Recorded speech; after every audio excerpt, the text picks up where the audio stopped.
Forest के छायादार आलिंगन में बसे रेवेंसवुड की छोटी सी भूली बिसरी गांव में परियों से एक भयावह किंवदंती चली आ रही थी। यह एक ऐसी दुल्हन की कहानी थी जिसकी सुंदरता केवल पागलपन से बढ़कर थी। एक कहानी जो अंधेरों को दूर करने के लिए टिमटिमाती आग के इर्द गिर्द धीमी आवाज में फुसफुसाती थी। किंवदंती इस आवेला के अम्बाला में बारे में बात करती है, जो अद्वितीय सुंदरता की एक युवा महिला थी जो सदियों से रेवेंसवुड में रहती थी। वह गांव का गौरव थी। उसके भूरे काले बाल और आंखें उनके चारों ओर फैली जंगल की ओर फैली हुई थी और रहस्यमय थी। रेवेंसवुड का प्रत्येक युवक उसे चाहता था और प्रत्येक युवा महिला उससे ईर्ष्या करती थी। हालांकि इस आवेला में घंटों तक जंगल में गायब रहने वाली एक अजीब आदत थी। अफवाहें जंगल की आग की तरफ फैली गई क्योंकि ग्रामीणों को संदेह था कि वह वहां रहने वाले अंधेरे प्राणों के साथ समझौता कर रही थी। एक दुर्भाग्यपूर्ण रात इसाबेला अपने बिस्तर से गायब हो गई और अपने पीछे खून से दुल्हन का गांव के अलावा कुछ भी नहीं छोड़ा। गांव अराजकता में डूब गया। अंधविश्वास ने जोर पकड़ लिया।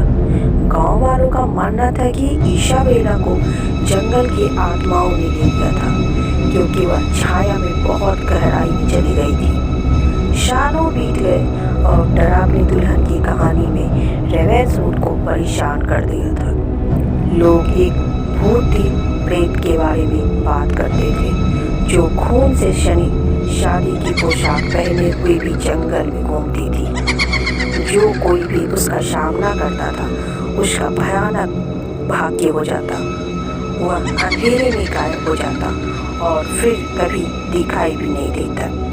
एक अंधेरी और चांदनी रात में अमेलिया नाम की एक युवा महिला जो जिज्ञासा और साहस से भरी थी, निम्नलिखित ब्लैकवुड वन में उद्यम करने का फैसला किया।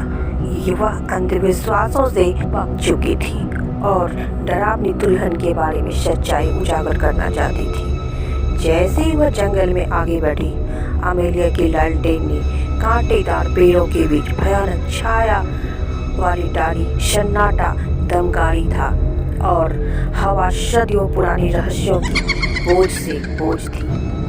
उसकी कदमों की आहट अशुभ रूप से गूंज रही थी। वह अपने ऊपर अदृश्य प्राणियों की नज़र महसूस करती थी।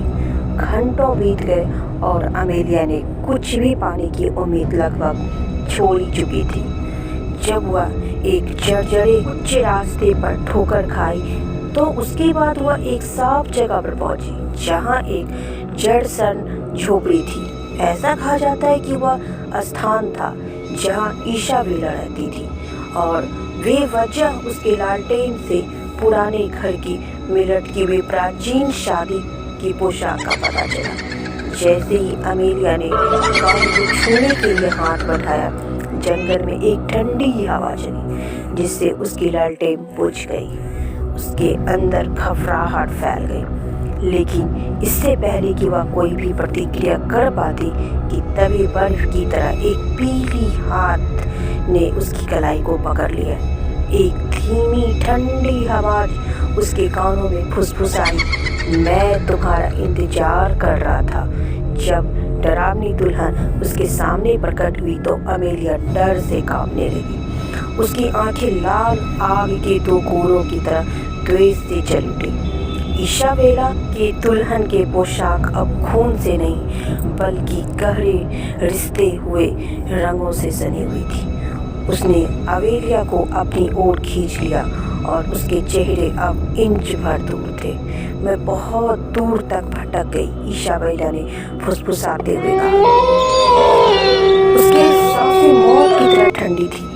अब आप मेरी जगह लेंगे जैसे मैंने दूसरे की जगह ली थी। इसके साथ ही इसाबेला का रूप अमेलिया के साथ विलीन हो गई। युवती ने महसूस किया क्योंकि उसका शरीर और आत्मा अब लगातार अंधकार में डूबा हुआ है। लालटेन फिर से जीवित हो उठी और नवावेशित अमेलिया पर भयानक चमक घेरने लगी, जिसमें अब खून से लथपथ दुल्हन का गाउन पहन लिया था। डरावनी दुल्हन की किंवदंती कायम रही, जिसमें अमेलिया कयामत के नए अग्रदूत के रूप में थी, जो बिना सोचे समझे आत्माओं को ब्लैकवुड फॉरेस्ट में लेके जाती थी, जहां वे बिना किसी निशान के गायब हो जाती थी। रेवेंसवुड गांव में काले काले बालों वाली दुल्हन की कहानियां फुसफुसाती रही। हर नई पीढ़ी अपनी श्रापित विरासत का बोझ ढोती रही, और जब तक जंगल की परछाइयां बनी रही, डरावनी दुल्हन गांव में घूमती रही। उसकी सुंदरता उसके पागलपन जितनी घातक थी, उन मूर्खों को फंसाने की प्रतीक्षा कर रही थी जो उसे ढूंढने आया। हे डियर, अगर आपको ये कहानी अच्छी लगे तो प्लीज़ वीडियो को लाइक और सब्सक्राइब जरूर करिएगा।